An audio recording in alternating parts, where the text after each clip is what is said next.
Menarik tuan-tuan. Antaranya adalah saya Sadi dapati bersalah. Apa komentar saya dikaitkan pula, ada orang kaitkan pula dengan isu Zahid 47 kes. Kenapa orang tak pernah kaitkan dengan 40 kes yang dibebaskan pada zaman Perikatan Nasional? Itu kita akan ulas sebentar lagi. Anwar campur tangan ke tidak? Itu satu persoalan. Okey, menarik sebab dia punya logik tu tak logik. Okey. Kenapa Najib? Okey, ada lagi ahli MP pembangkang sokong PMX, itu suatu soalan. Apa nasib mereka menyokong? 30 juta MP Bukit Kentang minta untuk sokong, dah terlewat. Baik. So, kita mulakan insyaAllah dengan sebelum kita pergi kepada Syed Saddiq, perbicaraan dan sebagainya, apa yang kita perlu faham, apa yang berlaku selepas ini. Adakah terus masuk penjara ke, hilang ke kursi muar tu? Mungkin ada yang tak tahu. Jadi kita akan bahaskan perkara tersebut. Tetapi sebelum itu, kita pergi ke berita biasa. Hilman. Hilman ni siapa tuan-tuan? Hilman ni adalah budak Azmin. Dakwa terus diarah kosongkan pusat khidmat Dun Gombak Setia. Adun Gombak Setia, Muhammad Hilman mendakwa dia terus diganggu oleh pihak berkuasa menuntutnya untuk mengosongkan pusat khidmat Dun Gombak Setia. Hilman dalam satu kenyataan berkata, dia sekali lagi menerima notis pengusiran daripada Pejabat Tanah dan Daerah Gombak meskipun permohonan pemerintah injunksi telah diperolehinya. Saya dimaklumkan bahawa satu laporan polis telah dibuat di Ibu Pejabat Gombak oleh Kerajaan Negeri Selangor yang mengaitkan saya selaku Adun Gombak Setia sebagai penceroboh di atas tanah kerajaan yang setelah sekian lama dijadikan pusat khidmat Dun Gombak. Saya ingin menegaskan bahawa saya bukan penceroboh tanah kerajaan. Sebaliknya, saya telah mewarisi sebuah pusat khidmat Dun Gombak Setia yang dioperasi sejak 2008 sama ada oleh Adun Kerajaan ataupun pembangkang, katanya. Hilman sebelum ini memaklumkan pusat khidmat rakyat Gombak Setia telah sekali lagi didatangi oleh penguatkuasa PTD Majlis Perbandaran Selayang untuk menyerah dan menampal notis kesalahan. Hilman menganggap ia tidak akan terdesak dan memotif salah guna kuasa, ugutan dan vendetta politik. Ekoran daripada itu, Julai lalu, Mahkamah Tinggi membenarkan permohonan pemerintahan injunksi Hilman berhubung arahan pengosongan di Gombak Setia. Hilman mendakwa notis pengosongan atau meroboh pusat khidmat itu dikeluarkan oleh kerajaan pada 6 Julai sebagai tidak sah, menyalahi undang-undang dan memotif politik. Pihaknya kemudian mendapat permohonan untuk injunksi terhadap pentadbir PTD Gombak dan Kerajaan Negeri. Mengulas lanjut, Hilman mempersoalkan tindakan dibuat Kerajaan Negeri di pihak berkuasa dilihat seolah-olah menghina dan tidak menghormati proses hukuman, proses mahkamah. Baik. Yang pertama sekali, sejak daripada 2008, untuk makluman tuan-tuan dan puan-puan, tempat itu tidak pernah dihuni selain daripada kerajaan. Kecuali tak pernah. Masa dia melompat tu pun sekejap lah dia duduki. Selain daripada itu semua kerajaan. Kenapa? Sebab dia adalah salah seorang ahli Dewan Undangan Negeri di Gombak Setia. Now, tanah itu, bangunan itu sebenarnya milik Kerajaan Negeri Selangor. Sebab itu mana-mana adun, ada sebahagiannya diletakkan di bangunan milik Kerajaan Negeri. Maka bila di milik Kerajaan Negeri, terpulang kepada Kerajaan Negeri sama ada nak membenarkan menggunakannya atau tidak. Tetapi sebaliknya, Hilman terus berkeras mengatakan tidak, dia itu adalah milik dia. So bagaimana nak selesaikan masalah ini? Now, kenapa injunksi itu? Injunksi itu sebenarnya adalah putting a halt. Dia hentikan dulu sebarang tindakan pending kepada apa-apa maklumat yang diperlukan untuk perbicaraan lanjutan. Okey, itu injunksi. Dia letakkan sekatan terlebih dahulu. Tapi sekatan itu bersifat sementara. Dia bukan bersifat permanent. Pending kepada apa-apa pertikaian yang tengah diorang bahaskan selama ini. Now, bangunan itu adalah bangunan kerajaan dan itu tidak dinafikan oleh malah Hilman kena membuktikan itu bukan bangunan kerajaan. Dia boleh kena buktikan itu bangunan dia ke, dia yang beli ke, menggunakan. Dia kena buktikan yang itu. Otherwise, dia duduk secara haram. Sebab dia hanya kerana dia seorang ahli Dewan Undangan Negeri, tidak ada apa-apa peruntukan mengatakan tempat itu dia punya. Itu je, simple. So bila Hilman okey, dia macam ni. Bangunan itu soalan paling sentral, soalan paling utama. Bangunan itu siapa punya? Itu soalan sentral. Adakah bangunan itu Hilman punya ataupun adakah bangunan itu orang lain iaitu Kerajaan Negeri Selangor punya? Dan kalau bukan Kerajaan Negeri Selangor punya, contoh adalah Mr. X punya, orang lain individu. Maka adakah individu itu membenarkan Hilman tinggal di situ atau menggunakan bangunan tersebut? Itu persoalan je. Jadi kalau sekiranya seseorang menggunakan satu bangunan ataupun satu satu kawasan tanpa kebenaran, even mengikut kanun keseksaan, itu dikira sebagai menceroboh. tanpa kebenaran, itu dikira sebagai menceroboh. Jadi dalam hal ini, Hilman kena buktikanlah bahawa itu adalah bangunan dia. Kalau itu adalah bangunan kerajaan negeri, tidak hanya kerana, saya pernah menggunakannya. Betul lah. Macam kita sewa rumah jugalah. Hanya kerana kita pernah sewa rumah, tiba-tiba tuan rumah kata, saya nak balik rumah saya ni. Sebab anak saya dah kahwin. Oh, tak boleh lah Encik nak balik rumah Cik ni. Sebab saya dah duduk sini daripada hari tu. Memanglah aku bagi kau duduk, aku bagi kau sewa je, bukan kau punya. Macam sewa, rental dan sebagainya, itu bersifat sementara. Sebab itu kita panggil lease atau rent. Anything less than 3 years, sewaan kurang dari 3 tahun, kita panggil sebagai rental. Anything above 3 years, kita panggil sebagai lease. Faham? Jadi biarlah dijawab nanti. Baik. Tempoh hari tuan-tuan, habis cerita tu, cerita pasal ayam ni. Ayam bermacam ayam. Kecoh lah mengatakan bahawa akan mahal harga barang, harga ayam setelah diapungkan akan mahal. Dah mahal ni, dia kata. Okay, ini berapa bulan? 9 bulan. KPDN jangka harga ayam di Kedah stabil menjelang Deepavali. Kementerian Perdagangan KPDN menjangkakan harga ayam di Kedah kekal stabil dan tiada kenaikan menjelang perayaan Deepavali ini. Pengarah KPDN Kedah, Afendi Rajini Khan berkata walaupun kerajaan mengumumkan penamatan sepenuhnya pemberian subsidi dan harga kawalan bermula 1 November, harga ayam pada ketika ini dilihat stabil sepenuhnya. Sebelum ini, harga ayam ditetapkan pada kadar RM9.40 sekilogram. Namun setelah pengampungan, kebanyakan peniaga masih menjual pada harga yang rendah. Di Kedah, harga ayam RM9.40 per kilogram susah nak jumpa. Kebanyakannya dijual pada RM8.90. Bahkan ada pasaran yang menjual lebih murah. Secara keseluruhannya, harga ayam dijual di bawah harga shilling ditetapkan sebelum ini, kecuali di Langkawi. Ada penjual yang jual harga RM9.90 katanya. Afini berkata bekalan ayam di Kedah mencukupi dan pihaknya tidak menerima sebarang aduan berkenaan kekurangan bekalan ayam yang dilaporkan kepada pihaknya setakat ini. Kita sudah semak, tidak ada isu bekalan ayam yang berkurangan. So, jaminan daripada kerajaan ini jelas kita kata bahawa kerajaan memantau daripada segi stok harga ayam. So, tak ada isu berkenaan dengan harga ayam. Kenaikan harga yang melampau dan sebagainya. Mungkin ada 2-3 kawasan yang menjual dengan harga sedikit mahal. Tetapi secara keseluruhannya tidak ada masalah yang orang kata apa, yang berat lah, yang besar dan sebagainya. Baik. Habis cerita ayam kat situ. Dalam masa sama semalam saya bercerita pasal Sanusi kan. Sanusi kan dia kata marah sebab Langkawi sekarang ini menghadapi masalah daripada segi pelancongan. Kan memang kalau diikutkan Deepavali ini sahaja, daripada segi pelancongan, daripada segi tempahan kita kata sangat kurang. Tak sampai 10% pun apa orang kata pusat peranginan ataupun hotel di Kedah itu di what do you call that, diisi. Diisi. Alright. Okay. So bagaimana keadaan dia sekarang ini?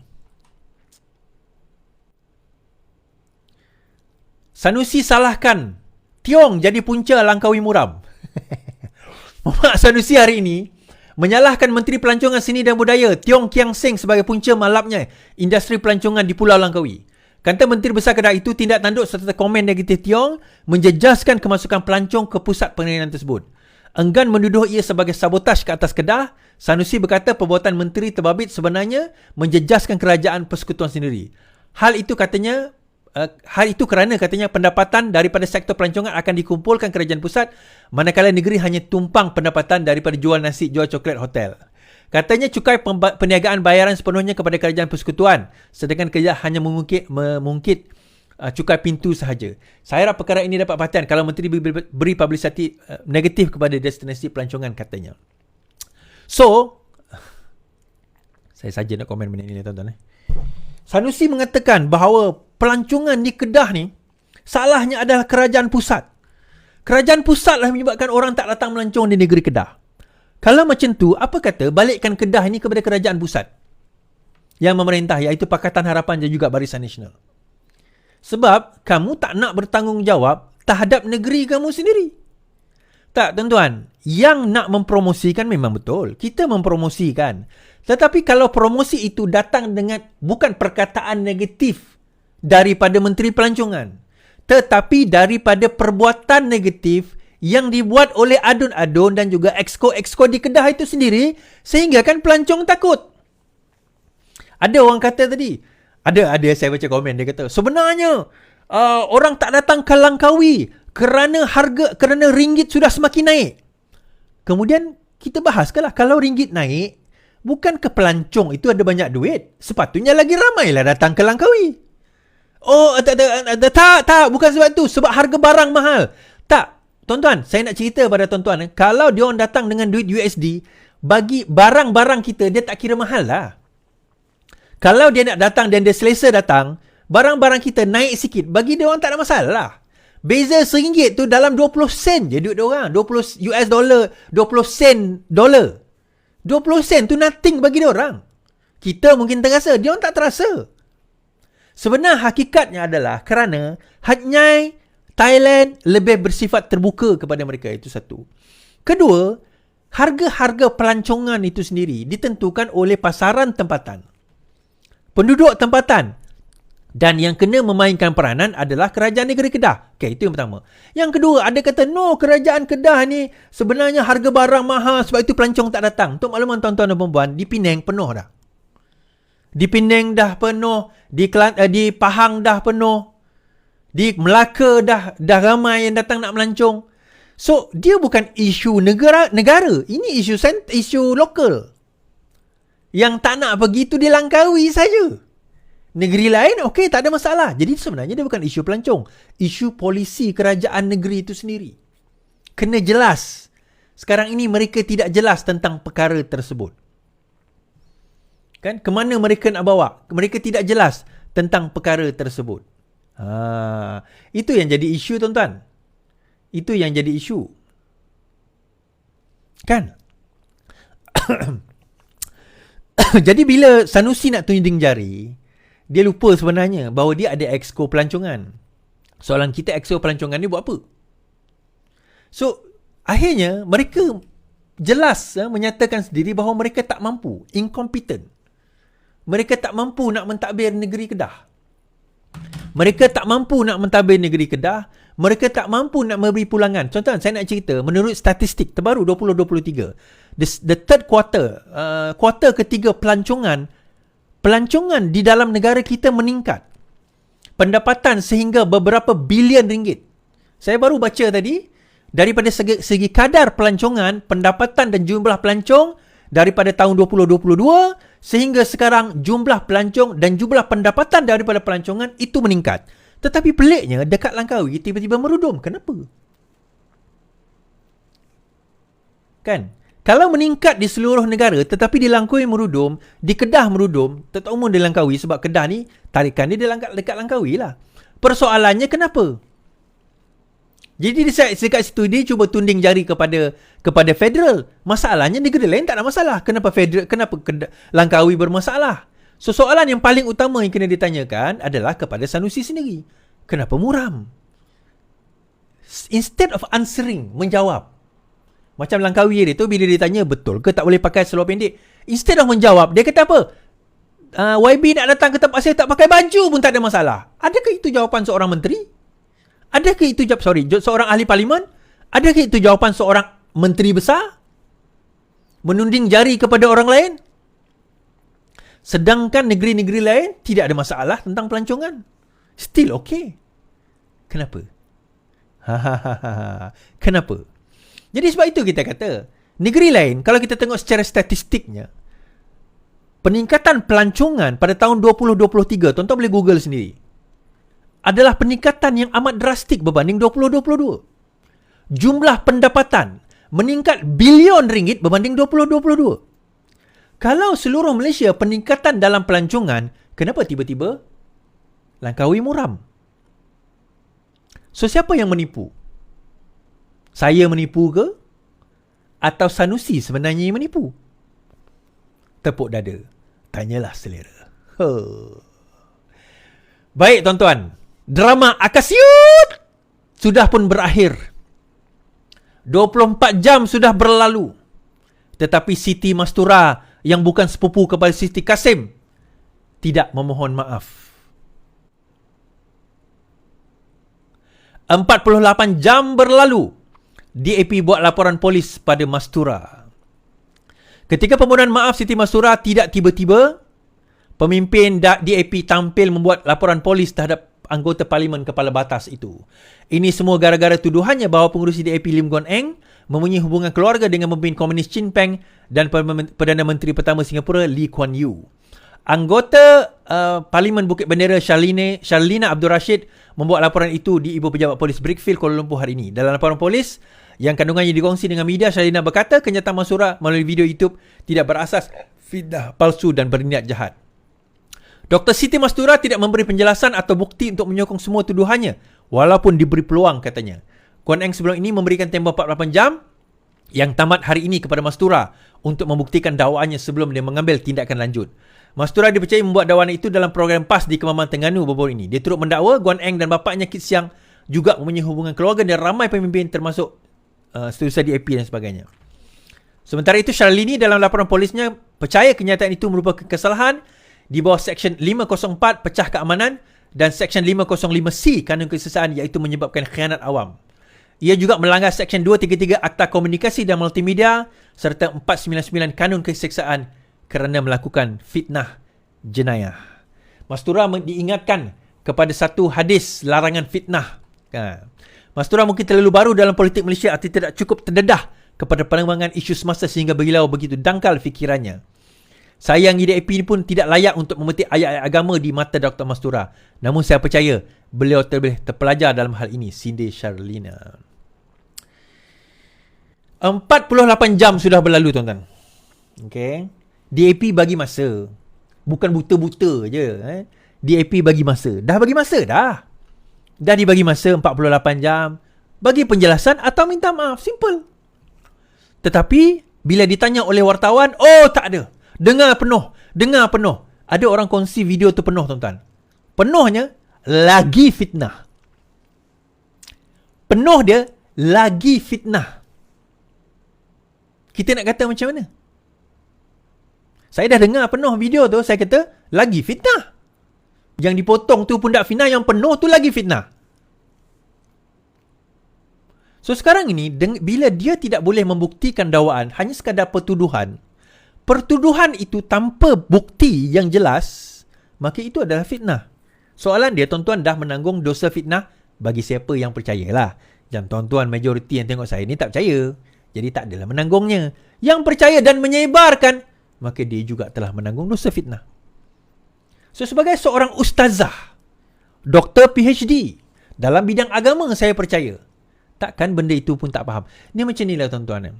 Kalau dah tahu salah, kalau dia seorang yang benar-benar, orang kata apa, ada iman yang kuat dan kukuh. Kalau salah, kita kata salah lah. Mengakulah salah.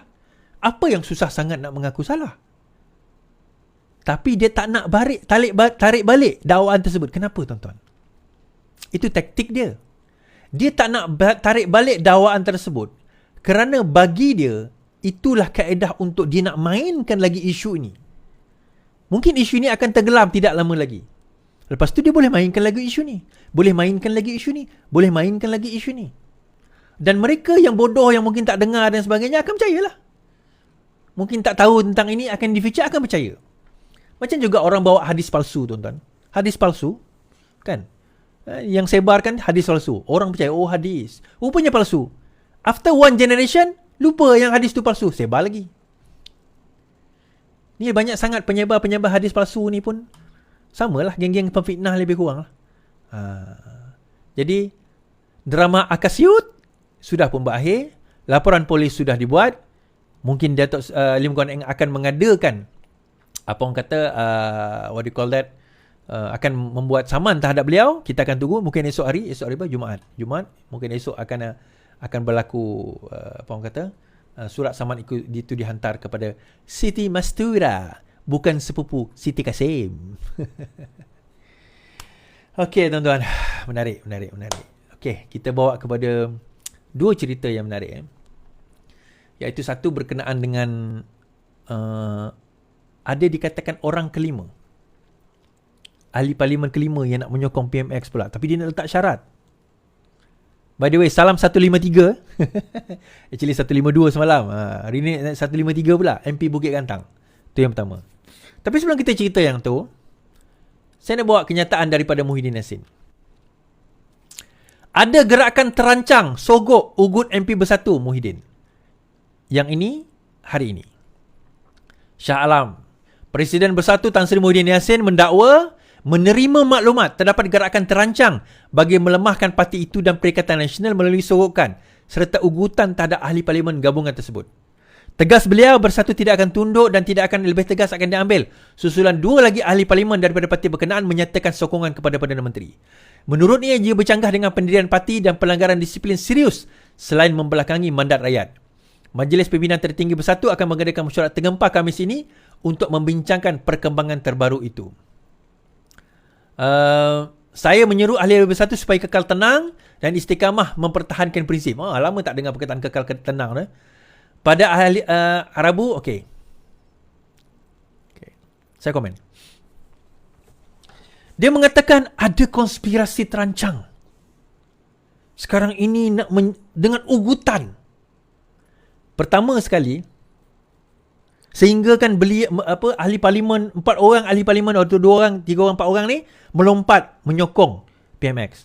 Pertama sekali, saya nak bagi tahu keempat-empat ahli parlimen ini boleh saman Muhyiddin Yassin kalau perkara itu tidak benar.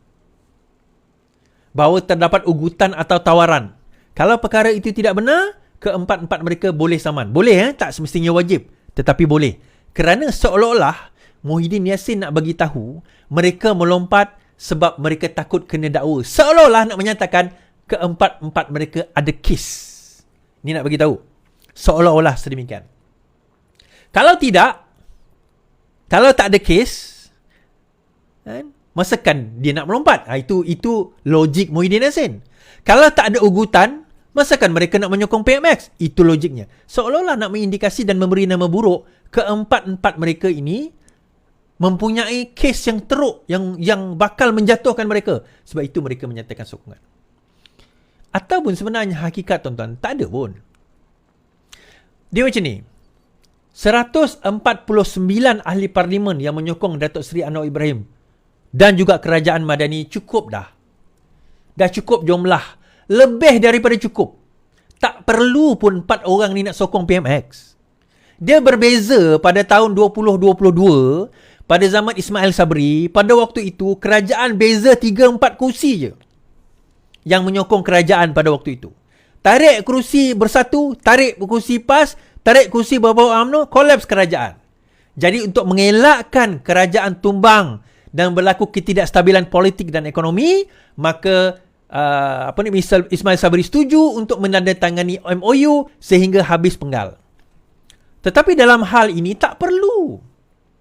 Kerajaan tak perlu nak terima 4 orang ni pun. Tak perlu.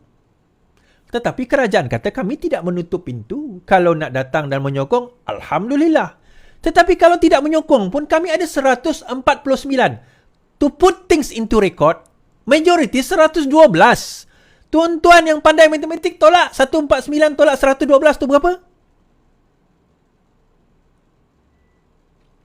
Even katakanlah 140 je lah menyokong PMX. Kan? Even 140 je menyokong PMX. Saya kata tadi majoriti berapa? 112. Even dengan 140 tu pun cukup dah majoriti. Kita perlu majoriti je nak apa orang kata, nak luluskan bajet, nak bentuk kerajaan yang stabil, cukup dah. Ini 140, sekarang 152. Salam 152, tuan-tuan, yang menyokong PMX. Jadi nak ugut kenapa? Nak ugut kenapa? Nak tawarkan kenapa? Nak tawar projek kenapa? Kenapa? Why? What's the reason? Nak ugut kenapa? Apa alasan? Buat apalah Datuk Seri Anwar Ibrahim nak membodohkan diri, sanggup nak pergi ugut? Sebab tuan-tuan, simple lah. Kalau dia ada ugutan, keluar berita, takkan nama buruk dengan Perdana Menteri. Betul tak? Buat apa dia nak burukkan nama dia? Dia dah ada majoriti. Sama juga ahli parlimen Bukit Gantang. Kan hari ini mengatakan, Oh, kalau nak saya sokong apa orang kata Perdana Menteri, maka perlulah beri saya 30 juta. Bukan pada dia lah. Kan? Okey. Dia kata macam ni, saya baca. Jika dapat dana 30 juta, saya sokong kerajaan Madani. Seorang lagi ahli parlimen pembangkang menyatakan secara terbuka kebersediaan menyokong Madani jika Putrajaya boleh memperuntukkan dana yang mencukupi untuk kawasannya. Syed Hussein Hafiz Syed Abdul Fasal memaklumkan dia berharap untuk dapat kira-kira 30 juta bagi kawasan di kerusi parlimennya di Perak di bawah Belanjawan 2024. Jumlah itu berdasarkan beberapa siri projek inisiatif dirancang untuk Bukit Gantang, antara lainnya menarik taraf pusat Giat Mara, membaiki 35 tabika kemas dan pemasangan lampu jalan di kampung-kampung di situ. Semua itu dah ada lah dalam perancangan. Tapi kita nak kata, kalau semata-mata nak bagi 30 juta pada dia, yang itu kita kata rasuah. Kan? Dan kalau PMX kata tak apalah, tak payahlah.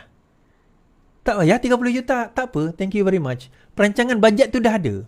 Tak sokong, tak apa. Tak sokong, tak apa. Cuma menariknya tuan-tuan, itu saya kata, delicate-nya, 4 orang ni.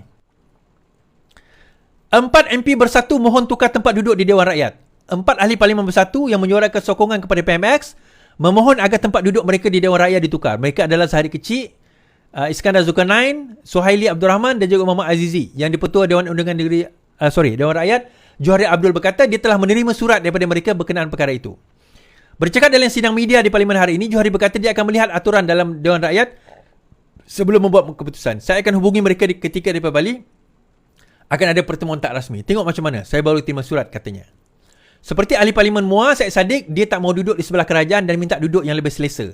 Macam keluarga, dulu mereka tidur di bilik tidur, sekarang mereka nak pindah ke ruang tamu, seluruh Johari. Sementara Johari berkata kedudukan Syed Saddiq tidak akan berubah.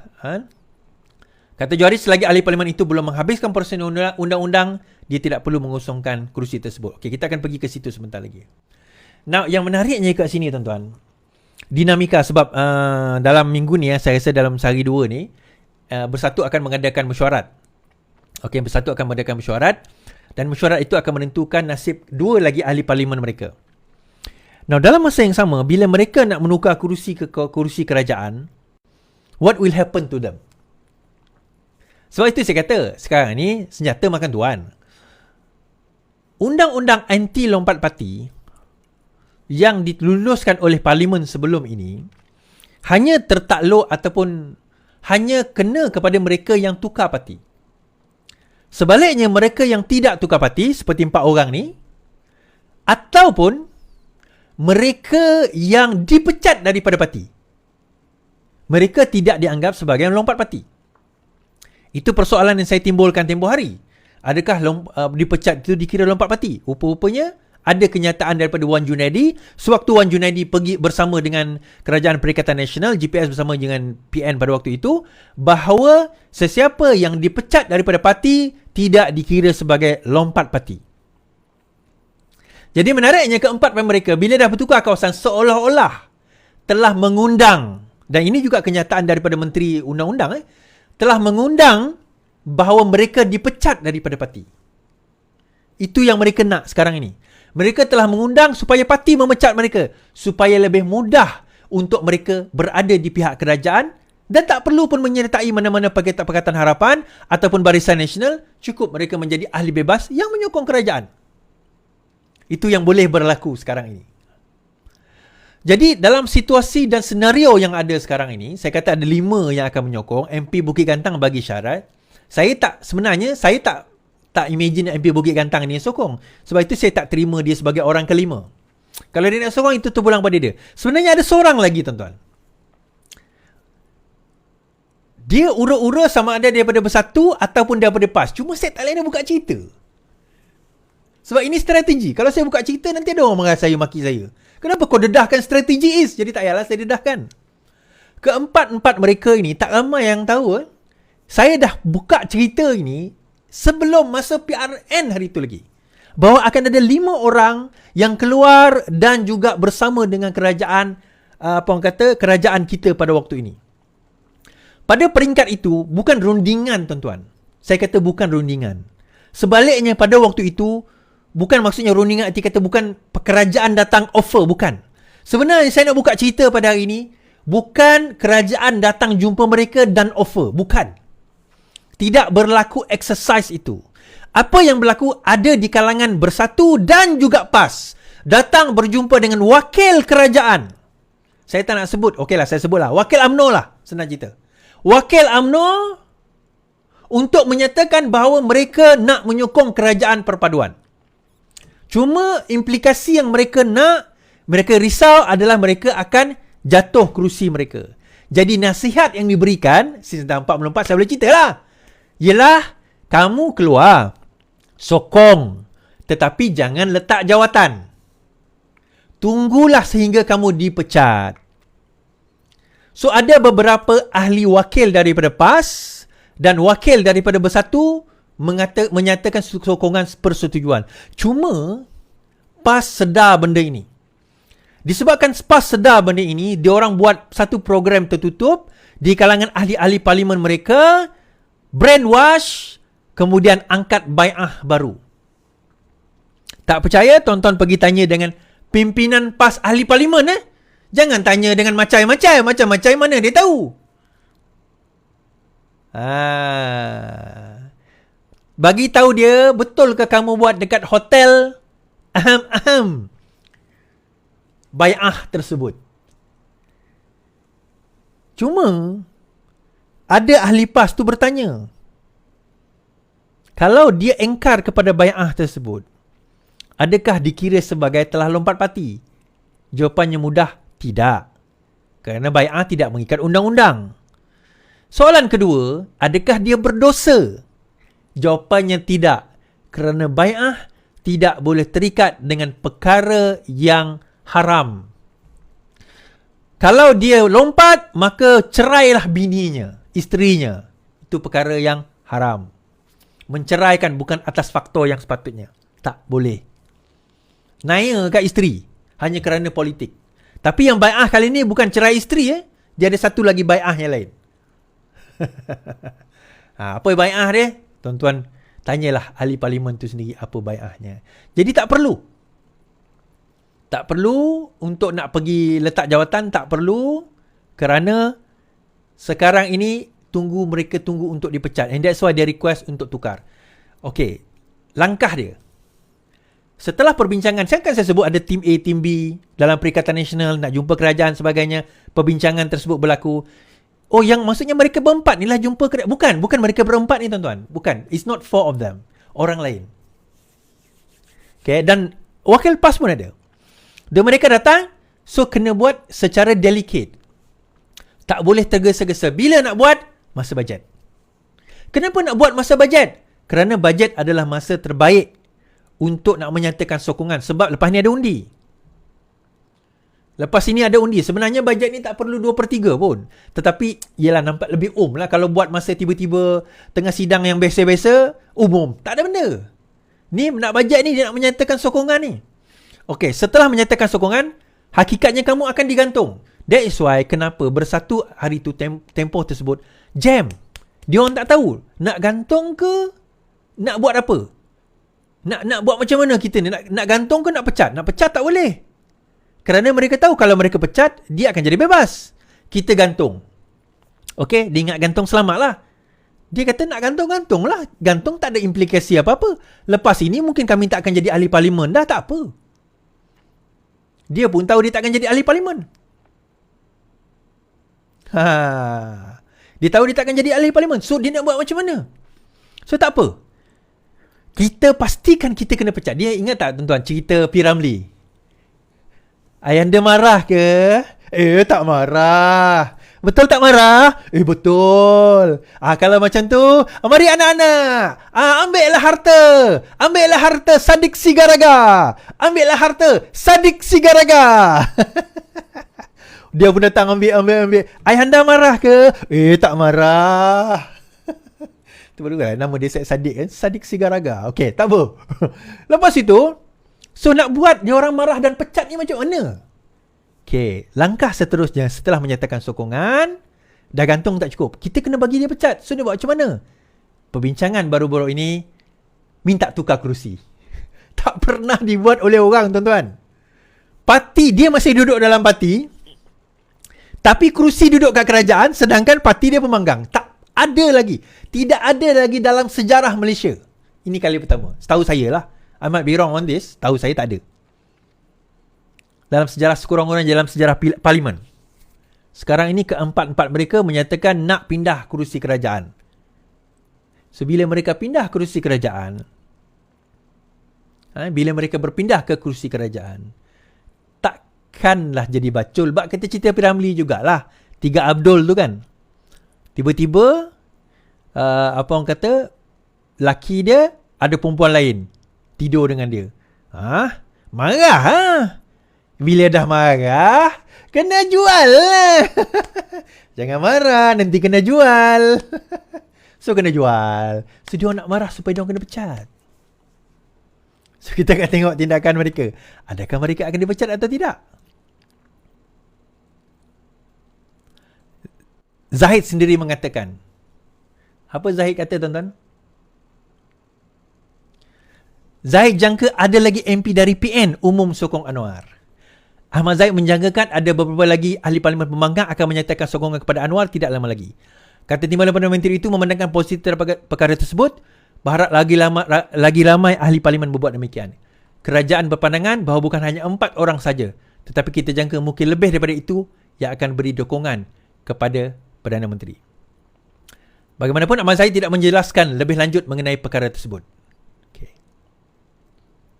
So, kan saya kata tadi, yang dia berjumpa dengan siapa? Berjumpa dengan UMNO kan? Siapa yang buat kenyataan tadi, tuan-tuan? Zahid Hamidi kan? You put things 2 by 2 together lah.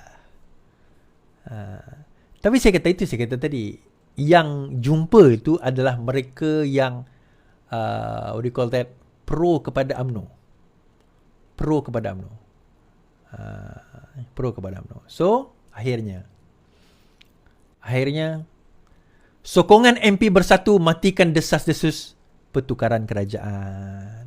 Satu demi satu sokongan ahli parlimen pembangkang terhadap Dr. Seri Anwar Ibrahim memberi indikasi kepimpinan Perdana Menteri yang baru itu hendak mencapai umur setahun, mempunyai kredibiliti sendiri dan diyakini dalam membela nasib rakyat. Ia juga secara tidak langsung mematahkan desas-desus pertukaran kerajaan. Kononnya hayat kerajaan perpaduan dibentuk. Hasil keputusan PRU 15 November tahun lepas akan berakhir dalam masa yang terdekat. Dalam pada kempen PN tempoh hari mengatakan bahawa kerajaan akan tumbang selepas PRN. Sudah lencun semua walaon. Kena kencing, tuan-tuan. Saya kata yang akan berpecah selepas PRN bukannya kerajaan. Yang akan berpecah selepas PRN adalah Perikatan Nasional, terutama daripada Bersatu. PAS sekarang sudah goyang, tuan-tuan. PAS sekarang sudah goyang.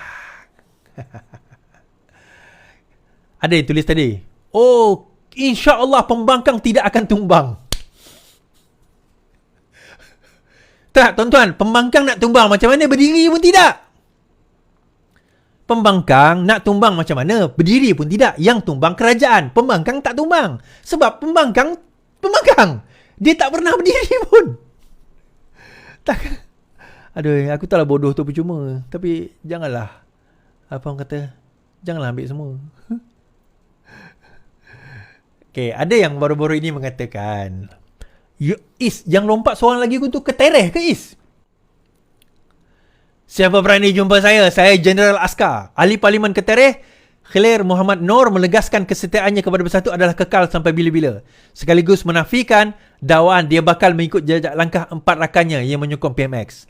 Malah dia juga menafikan ada mana-mana proker politik yang menemuinya dan membincangkan cadangan mengalih sokongan. Hal itu kerana dia pesara pegawai tentera kanan. Tidak ada pertemuan dengan broker politik. Lagipun, siapa berani jumpa saya? Saya Jeneral Askar. Macam inilah Ketereh.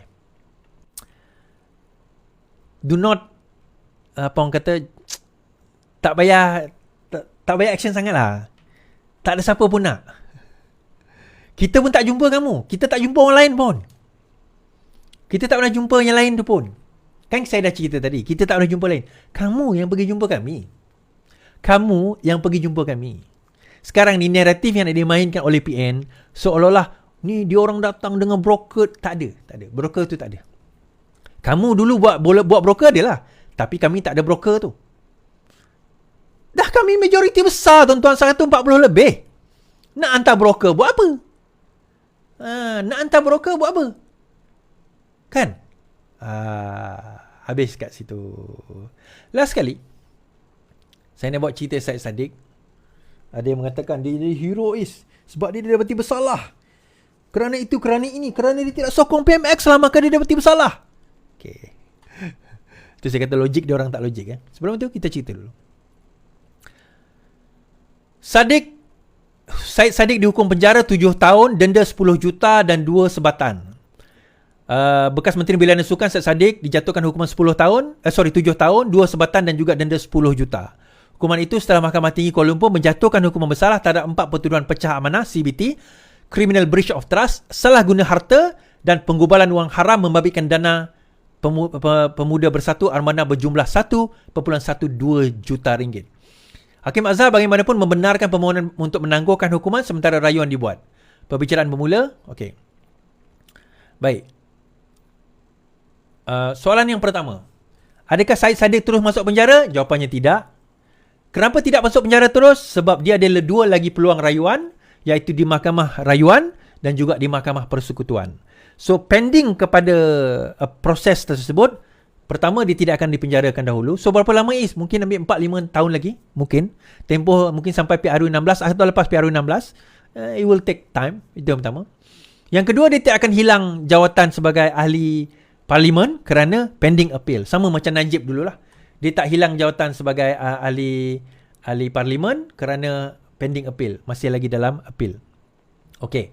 Now, dalam keadaan tersebut, sekarang ini apa yang berlaku? Okay. Macam mana nak kata? Ada yang mengatakan, sebab dia tak sokong PMX lah, maka dia dijatuhkan hukuman. Okay. Sebelum itu saya nak cerita. Syed Saddiq didakwa bukan pada zaman sekarang. Ada yang kata, dia baru didakwa, kenapa terus dia dapati bersalah? Dia telah didakwa pada tahun zaman Perikatan Nasional menjadi Perdana Menteri, menjadi kerajaan lagi. Ni 22 Februari 23 dia mengatakan, saya didakwa kerana tak sokong Muhyiddin. Bekas Armada mengatakan Syed Saddiq memberitahu beliau didakwa kerana tidak menyokong Perdana Menteri Muhyiddin Yassin yang juga Presiden Bersatu. Now, katakanlah ada orang kata, sebab dia tak sokong PMX lah, dia dapati bersalah. Kalau macam tu, kenapa dia keluar parti? Kenapa dia keluar daripada kerajaan? Ni kalau katakanlah kerana itu. Kan? Kerana dia sokong PMX lah. Tak sokong PMX lah, maka dia dapati bersalah. Macam tu kenapa dia keluar? Kenapa dia keluar daripada kerajaan? Kalau kekal dalam kerajaan itu menyebabkan dia tidak didapati bersalah, kenapa dia keluar daripada kerajaan? Itu logik yang pertama, flawed dah. Kan? Betul tak? Logiknya macam tu lah. Kenapa dia tak ada apa kes pun dengan, tak gaduh pun dengan Anwar Ibrahim, tak gaduh pun dengan ahli parlimen, tak. Tiba-tiba dia declare dia keluar. Kerana dia tak puas hati dengan itu, ini dan sebagainya, dia declare diri dia keluar. Kenapa? Kalaulah alasan menyokong atau tidak menyokong menyebabkan dia kena dakwa, kena didapati bersalah, kenapa dia tak kekal dalam kerajaan? Itu soalan saya yang pertama. Kemudian kita fikir logik lah macam tu kan. Oh, dia kata, kemudian kita kata PMX tak boleh campur tangan dalam urusan ini. So bila PMX tak campur tangan, didapati dia bersalah, kamu kata PMX campur tangan. Habis macam mana? Nak PMX campur tangan supaya dia tidak bersalah? Yang mana satu? 2-3 hari lepas saya ada buat video. Saya kata dia akan didapati bersalah. Ada video tu dalam short saya, ada saya letakkan. Saya dah kata, dia check kes dia clear. Kes dia macam kes Najib, SRC. Duit masuk dalam account. Clear. Transaksi itu ada. Clear. Now, ada orang kata, habis Zahid didapati tidak bersalah, Zahid didapati tidak bersalah. Macam mana pula tu? Dia pula didapati bersalah. Saya nak cerita. Zahid ada 2 kes besar. Dan kedua-dua kes Zahid, 40 pertuduhan dan 47 pertuduhan dilepas dan dibebaskan. Yang 47 dilepas tanpa dibebaskan, tetapi 40 dilepas dan dibebaskan. Pada zaman bila 40 itu dilepas dan dibebaskan? Sewaktu Perikatan Nasional menjadi kerajaan. Pada bulan bila tuan-tuan? Ini 23 September 2022, Mahkamah Ahmad Zahid lepas, bebas 40 pertuduhan rasuah VLN. Kita kena ingat pilihan raya bulan November. Ini September 2022. Siapa pemerintah? PN. Pada masa itu PN membebaskan ataupun mahkamah membebaskan Zahid pada zaman Perikatan Nasional berkuasa. Habis yang tu korang nak cakap apa? Adakah kamu kata kerajaan campur tangan? Muhyiddin Yassin, Ismail Sabri campur tangan? Masa saya mengulas isu tersebut, saya baca fakta kes, saya kata memang wajar pun Zahid dibebaskan. Itu konklusi saya. Dan video saya masih ada dalam YouTube. Tonton boleh tengok sendiri, boleh cari sendiri. Ulasan saya terhadap kes Zahid ini. Saya fair. Saya melihat fakta. Sama juga dengan kes 47 pertuduhan tersebut. Saya fair, saya melihat fakta. Sama juga dengan kes kes Syed Saddiq. Saya fair, saya melihat fakta. Sama juga sewaktu saya mengulas kes Rosmah. Saya mengulas kes Najib Tun Razak. Bila beliau didapati bersalah dalam kes Solar dan juga dalam kes SRC. Be fair. Dan tuan-tuan boleh tengok ulasan panjang saya berkenaan dengan perkara tersebut. Tiba-tiba sekarang ni timbul pula soalan, kenapa dibebaskan? Masa PN memerintah pun 40 dibebaskan, habis tu macam mana? Yang itu macam mana? Yang itu tak ada siapa yang bangkitkan isu tu kan? Yang itu macam mana? Adakah kamu mengatakan PN korup? So, Syed Saddiq akan menjadi orang pertama yang akan dikenakan hukuman sebat. Ahli parlimen, ahli politik lah. Syed Saddiq ahli politik pertama dikenakan hukuman sebat. Ahli parlimen Syed Saddiq merupakan ahli politik pertama di negara ini dikenakan hukuman sebat setelah dibukti bersalah atas 4 pertuduhan. Okay. Tapi akan ada appeal lah. Mungkin appeal on sentence, mungkin appeal on the case. Kita tak tahu lagi. Nah, ada yang tanya, kenapa Syed Saddiq dikenakan sebatan tetapi Najib tidak dikenakan sebatan? Ini ketidakadilan. Siapa cakapnya tu dia bodoh lah. Lain kali tanya, bukan terus nak menuduh. Undang-undang negara kita, kesalahan Najib itu adalah kesalahan yang boleh menyebabkan dia juga disebat. Cuma apabila seseorang itu telah berusia 50 tahun ke atas, maka sebarang hukuman sebatan yang dikenakan kepada dia tidak akan dikenakan kerana faktor usia. Itu je. So, kepada Syed Saddiq, dia kenalah, dia muda lagi, umur baru 30. Kan? Umur baru 30. Umur baru 30. Syed Saddiq mengatakan hari ini, saya undur sebagai presiden muda. Syed Saddiq dapati bersalah di atas 4 pertuduhan berkaitan penyelewengan, mengatakan dia akan berundur sebagai presiden muda. Dia berkata jawatan itu kini disandang oleh bekas timbalan muda Amirah Aisyah yang juga adalah Adun Puteri Wangsa. Ada orang kata, habis itu kenapa Zahid tak pergi berundur diri daripada jawatan presiden? Sebab dia tidak didapati bersalah lagi.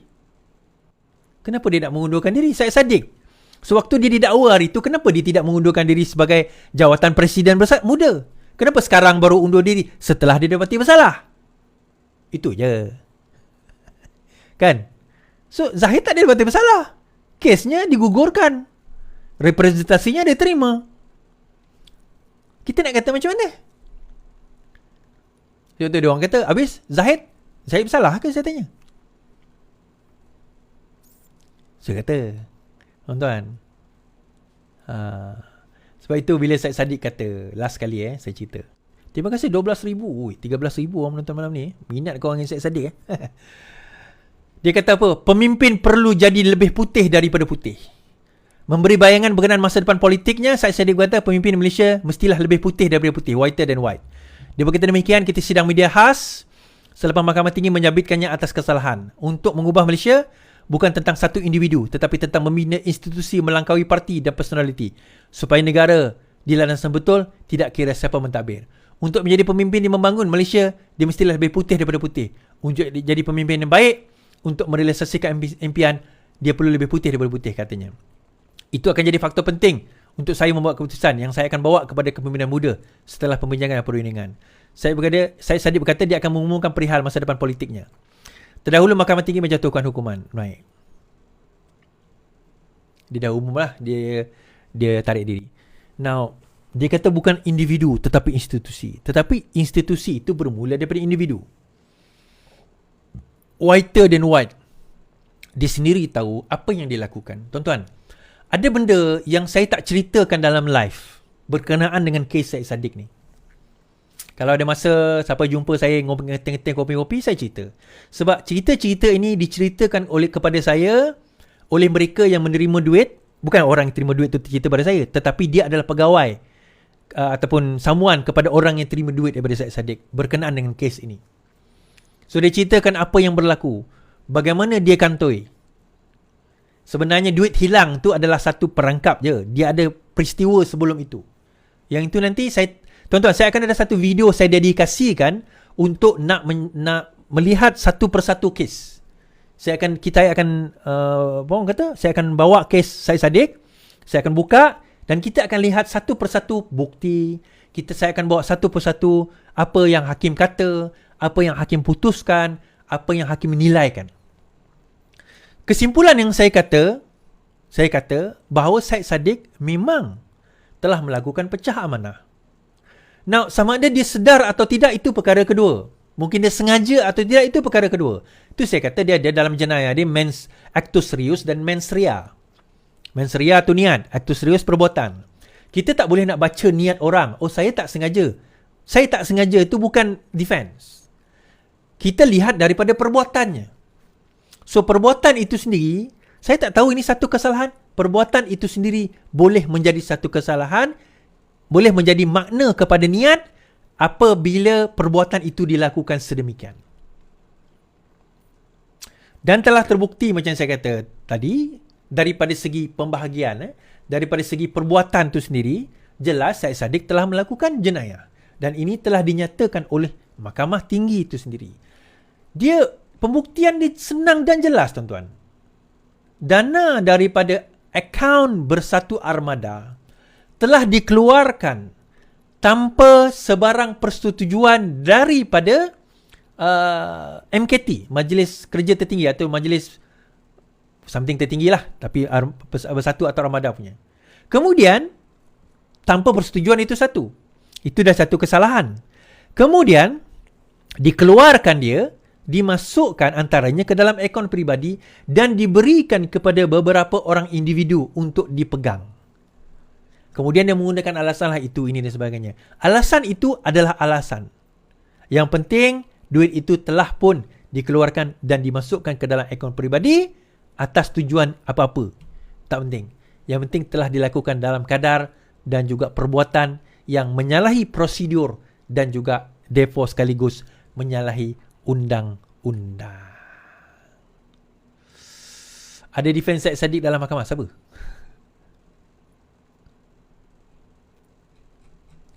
Okey. Baik.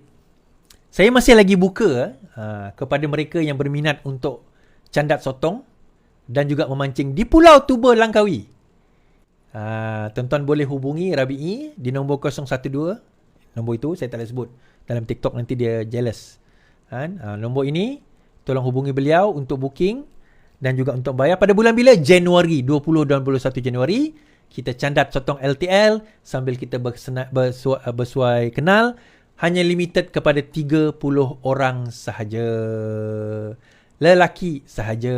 Kalau ada yang berusia bawah 18 tahun, maka hendaklah ada peneman ataupun ada ibu bapa. Baik tuan-tuan. Selesai masalah kita. Selesai cerita kita. 13,000 yang menonton, 15,000 yang menonton kita malam ini. Terima kasih saya ucapkan. Terima kasih kerana bersama dengan saya. Terima kasih segala-galanya. Terima kasih semua. Yang penting, lawan. Tetap lawan. Assalamualaikum.